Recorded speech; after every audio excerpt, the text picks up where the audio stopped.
էլի տարածաշրջանային իրողությունների համատեքստում գործող իշխանությունների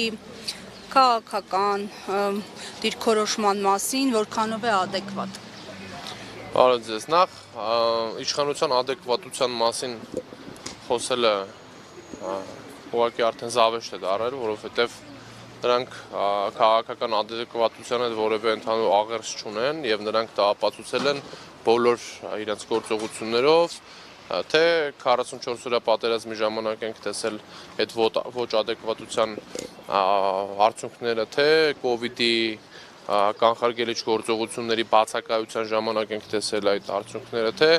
յետ պատերազմյան վիճակում ենք տեսել եւ թե տեսել ենք նաեւ քաղաքական հարթակները, որտեղ նրանք հրաժարվեցին Արցախից, այնպես ինչպես արեցին դա Պրահայում,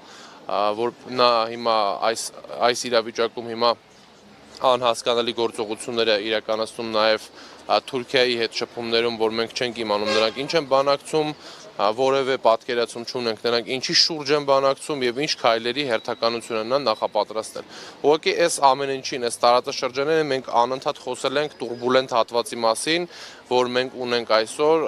պայթունավտանգ իրավիճակ, այդ պայթունավտանգ իրավիճակում ուղղակի կենսական նշանակություն ունի Հայաստանի Հանրապետության համար, որպեսզի Նիկոլ Փաշինյանը չլինի Հայաստանի Հանրապետության վարչապետ, այլ Հայաստանի Հանրապետության վարչապետ ընտրվի սահմանադրական ճանապարհով, իմպիչմենտի գործընթացով ընտրված վարչապետ, որը կունենա ազգային օրակարգ, այն ազգային օրակարգը պետք է վերականգնվի, որը եղել է մինչև 2018 թվականը, որը ոտնահարել է, ոտնահարում է, ոտնահարելու է Նիկոլ Փաշինյանը, մենք տեսնում ենք նրա հարձակումները հայ առաքելական եկեղեցուն եւ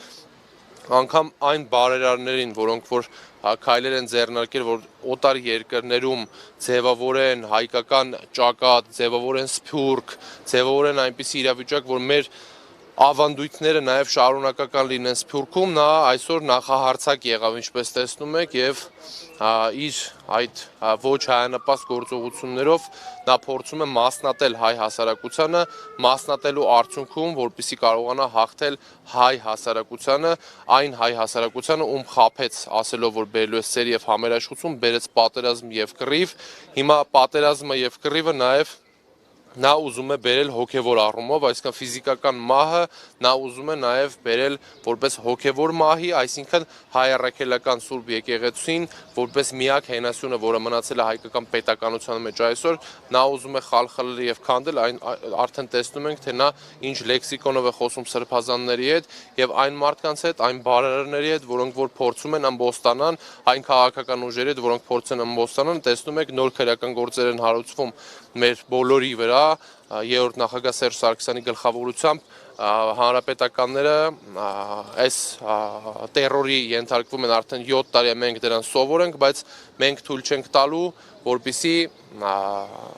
Նիկոլ Փաշինյանը այս գործողությունները շարունակի նաև եկեղեցիով եւ երրորդ նախագահ Սերժ Սարգսյանը հստակ ուղերձ հղեց, ասելով, որ մենք սպասում ենք վեհապար հայրապետի խոսքին։ Շնորհակալ եմ։